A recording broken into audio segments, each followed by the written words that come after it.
guys, John Boy with Brand Bushcraft. I'm here to make like a preliminary clip for the Axis Back project by Skogknife, and if anybody that knows me knows what a huge fan of the axe that I am, and I really cannot wait until I'm able to get my Gronsfors Scandinavian Forest axe. It's gonna be great when that day comes. However, this project that I started was a hatchet that I got years ago that was $10, and it had this disgusting fiberglass handle on it. And granted, this thing actually, believe it or not, it chopped pretty good. I mean, I'm good at using a heavy hammer one-handed, but it chopped pretty good. But it was really weak and it kind of wobbled a lot, and I really wanted a longer handle on my axe. I wanted the 19-inch handle for better swing. So what I did was I was going to make a handle from a board, make the handle from scratch, straight up. I've made lots of tomahawk helves, and that's a little bit different than making an actual handle for an axe, like a bigger axe. And the axe that I chose, this one's a 1.5 pounds, and it's sweet chopping blade. It chops really well, and it splits really well as well. One of the things that I like to do is turn it upside down and drive the wood down. The profile of it just lends itself really well to splitting. And this right now, like I said, it's not finished, not totally. It's about 85% finished. I don't know how well this is going to show up. I don't really know what my field of view is, but I haven't wedged it yet, and I haven't done all the finishing on the blade. I just have the computer today, and I wanted to get these things uploaded, or to do it while I can. On the first portion of this, I will do another video later on about me testing this after it is totally finished. But I just want to tell you guys, making an axe handle from scratch is really hard.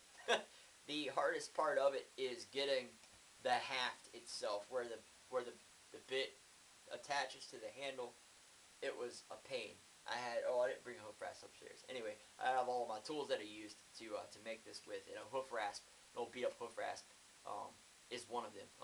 I'm working towards becoming a full-time farrier, and so I have a lot of beat up hoof rasp around. Anyhow, also wanted to highlight, since this is the Axis Back project, I want to highlight another little guy that I made. This was my attempt at making, I just did a video on the one tool option. This was my attempt at a one tool option, and I sort of gave up. And just because, like I said in the video, that one tool was just not an option. But this is a little axe that I made because I wanted to have a little axe. I saw the Gronsfors mini axe and I loved it. It was just great. It felt good in the hand, and I saw a few articles on it on what you could do with it. So I made this, and I made this out of a high carbon railroad spike. I just hardened it. I didn't temper it because a friend of mine who taught me how to do this, and who took me to the place where I got the spikes, he said there was about a 1035 steel, and he said tempering it wasn't really necessary. And so far he's right. It doesn't keep a shaving edge for really long, but like I said, for what it's able to do, for what it's able to chop, it does really well, and it does keep an edge. But I can't cut it with a file. Do have to do the sharpening strictly with a stone. This was one of the tools, one of the main tools that I used in getting the shape, getting the handle cut out. It's a great little carving axe. Amazing carving axe. I love it for that purpose. It'll also drive a nail. It's got a little pole on it. I don't know if you can see that very well. I would really like to upgrade to a better camera at some point in time. But it's hafted and helved just like a regular axe would be. But I had a lot of problems with it because when I punched it, I didn't punch it correctly, and I've had to grind it, and I've made like 4 or 5 separate handles for this, and this is the one that I ended up with. And I think its total length is 12 inches, I'm pretty sure. But anyway, this little guy is fun. I'd like to do a little video on this later on as well, as part of the Axis Back project. This was the first tool that I used. And then, like I said before, I also a lot of the final finishing and stuff is most of it was done with a hoof rasp.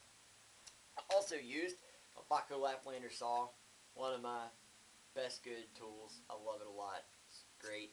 Saw is good. I think it's starting to get dull, though. It's not cutting as good as the first day that I got it. And replacement blades, I think, are like, the only place I've ever seen them was on Ramier's site, and they were like 11 pounds or euros or whatever it is. I don't know. It's like, I think that comes out to like $22, and this saw is $35. But this thing has been really great. It does an awesome job. So anyway, that was what I cut the slot out. And I started to cheat. I started to use a jigsaw, but I think kind of like God stepped in and the blade popped out. And I thought it broke. And I didn't have another one, so I just gave up on using a jigsaw. And I also used this, which is a knife that I made, which I'm pretty proud of.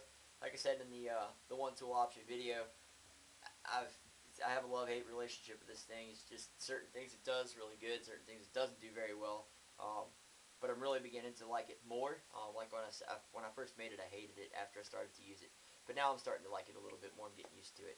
But anyway, I did that for some kind of like draw shaving. I really like that technique of using a knife because you can get really kind of fine, kind of almost like a spoke shave type of curls off of it. This is what I started with, this board here, and the end grain in this board, this is the other half of it. It was a 6-inch board, or 5.5-inch board. The end grain in this board was awesome. It's awesome end grain in this board. And I wish I could really show you that. When my friend helps me with the chopping video, I'll try to get a close-up of that end grain on that thing. I mean, it's just perfect. And so anyway, after I get it wedged and after I get it cleaned up and oiled and all that, and I get my little Burning Bushcraft emblem stamped in here, and after the fire ban is lifted, we'll go out and do some chopping tests and take this little guy out as well. I'm going to try to attach a slideshow with the pictures of the process to this because I'm not going to try to video with my little Samsung point-and-shoot digital camera at the same time while I'm trying to and anyway, it took this has taken a lot of time. So anyway, hopefully we'll get back in action with this axe. So once again, John Boy for Burning Bushcraft. Thanks for watching, and we'll see you on the next one.